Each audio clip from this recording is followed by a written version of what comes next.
Hello, जय भारत, विजय भारत बच्चों। आज हम पढ़ेंगे सेट थ्योरी के बाकी जो भी टॉपिक्स बचे हुए, ठीक है। हमने लास्ट वीडियो में पढ़ा था सेट थ्योरी का कौन कौन सा टॉपिक पढ़ा था, उसे उसका रिप्रेजेंटेशन, उसका डेफिनेशन, ठीक है। आज हम पढ़ेंगे क्या, जो बाकी टॉपिक्स बचे हुए हैं 11th क्लास में उसके बारे में पढ़ेंगे, ठीक है। तो मुख्य रूप से हमारे पास क्या क्या बचा हुआ है सेट थ्योरी के अंदर, इनका टाइप्स, ठीक है, और इनका ऑपरेशन, ठीक है।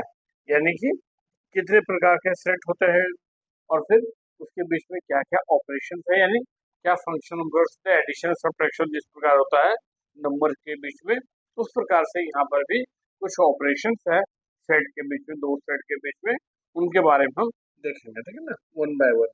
तो पहले हम कुछ टाइप्स देख लेते हैं कि सेट के कौन कौन से मेन टाइप्स होते हैं, ठीक है। उसके बाद फिर हम ऑपरेशन भी देखेंगे, ओके। देखिए बच्चों, हम देख रहे हैं क्या टाइप्स ऑफ सेट, ठीक है। पहला क्या है हमारा फाइनाइट सेट्स, दूसरा क्या है इनफाइनाइट सेट्स, तीसरा क्या है empty sets and singleton sets, ठीक है।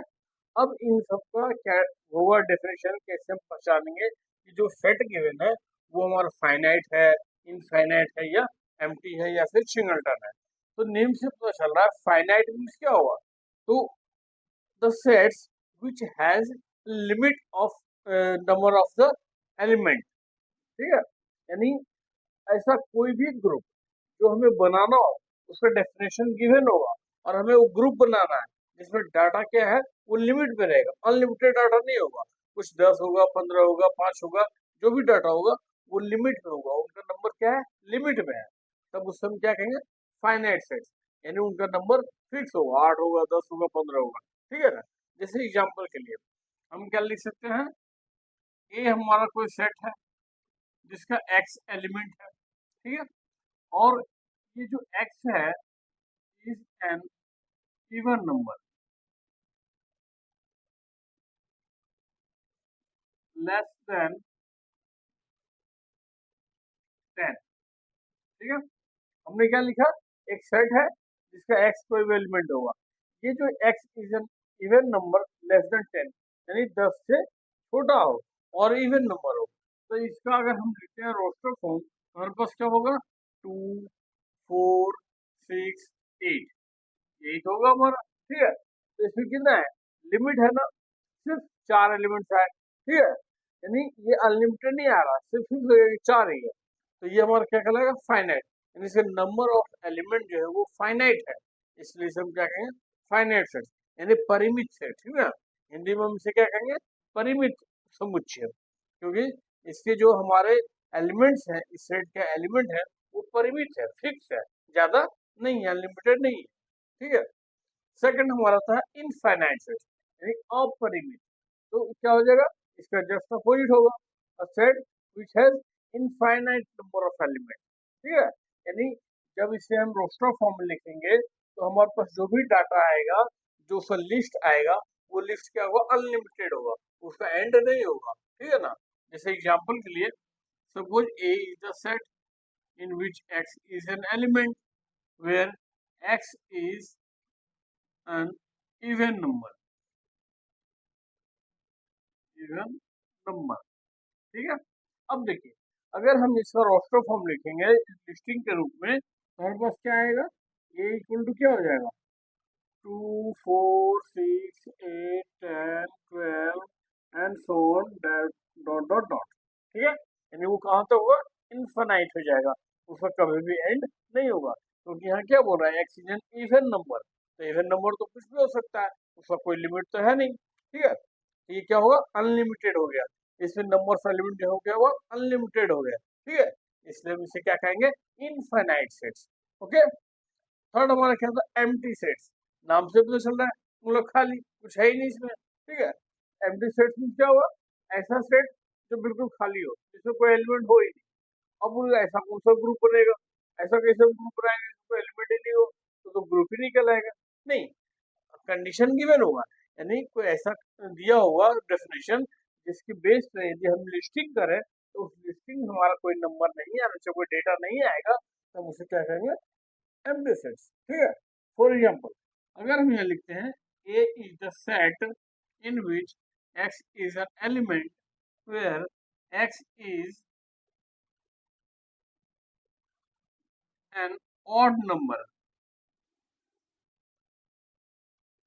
Divisible by 2। अब देखिए क्या होगा, इसमें इसमें तो लिखा हुआ है, ठीक है, यानी सेट बिल्डर फॉर्म में तो लिखा हुआ है क्या, x is an odd number divisible by 2।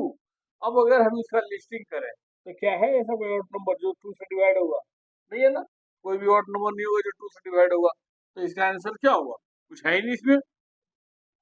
तो ए हमारा जो होगा उसे हम क्या लिखेंगे, इसमें कोई एलिमेंट आएगा ही नहीं, तो इसमें क्या रहेंगे, सिर्फ 5 लिखेंगे, इसमें ब्रैकेट का यूज नहीं होगा, तो ए का वैल्यू क्या होगा 5। 5 मीन्स नथिंग, इसका कोई एलिमेंट है ही नहीं, बट ये भी क्या है, सेट है जो कि खाली है, यानी एम्प्टी सेट। ठीक है, अब आता है हमारा 4 सिंगलटन। नाम से पता चल रहा है सिंगल है, यानी जिसका सिर्फ एक ही एलिमेंट है। तो कोई भी ऐसा कंडीशन जो गिवन होगा और उसके अकॉर्डिंग अगर हम ग्रुप बनाएंगे और उसमें डाटा अगर एक ही डाटा आएगा तो वो क्या कहलाएगा, सिंगलटन सेट्स कहलाएगा।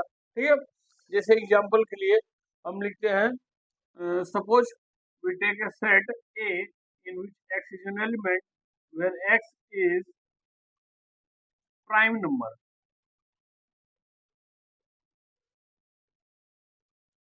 Okay, even prime number, sorry divisible by 2 और इवन प्राइम नंबर। ठीक है, अब इसका अगर हम आंसर लिखें क्या होगा लिस्टिंग में, प्राइम नंबर भी हो और इवन भी हो। प्राइम नंबर पता है क्या होता है, जो वन और खुद से डिवाइड होता है, लेकिन इवन नंबर होना चाहिए, हमें पता है कि इवन नंबर 2 से भी डिवाइड होता है। ठीक है, तो हम लोग जानते हैं कि स्मॉलेस्ट प्राइम नंबर क्या है, 2 है। ठीक है, तो यहाँ पर जो ए का वैल्यू होगा वो क्या होगा, लिस्टिंग फॉर्म में हमारा 2 और रोस्टर फॉर्म। अब इसमें क्या आ रहा है, एक ही एलिमेंट आ रहा है ना, therefore it is called singleton sets, यानी एकांक समुच्चय। ठीक है, तो ये हमारे पास क्या होगा, फाइनाइट सेट यानी कि परिमित समुच्चय, जिसके संख्याएं, जिसके डाटा जो है एलिमेंट जो है वो परिमित होगा, लिमिट होगा। दूसरा क्या, इनफाइनाइट सेट्स, अपरिमित समुच्चय, जिसमें डेटा जो होगा वो अनलिमिटेड होगा। थर्ड में क्या, एम्प्टी सेट्स, जिसके एलिमेंट्स, नंबर ऑफ एलिमेंट जो होंगे वो क्या होगा, कुछ भी नहीं, खाली होगा, एक भी एलिमेंट नहीं होगा। ठीक है, यानी रिक्त समुच्चय। चौथा कौन सा, सिंगलटन सेट्स, यानी कि एकांक समुच्चय, जिसमें सिर्फ एक ही डेटा हो, ठीक हो, जिसमें एक ही एलिमेंट आए, ऐसा कंडीशन जिसके अंदर सिर्फ एक ही एलिमेंट लिस्टिंग फॉर्म में आ सके, तो उसे क्या कहेंगे, सिंगलटन सेट। ठीक है, तो ये हमने देख लिया डिफरेंट टाइप्स ऑफ सेट्स, कौन कौन से, finite, infinite, empty and singleton. ठीक है, अब इसके बाद हम देखेंगे कंपैरिजन ऑफ द सेट्स। कुछ टॉपिक है उसमें, बहुत सारे सेट्स के नाम आएंगे इसमें, बहुत सारे सेट्स के नोटेशंस हैं जो कि कंपैरिजन करते हैं, एक दूसरे सेट का कंपेयर किया जाता है। अब हम क्या देखेंगे, कंपैरिजन ऑफ सेट्स। ठीक है,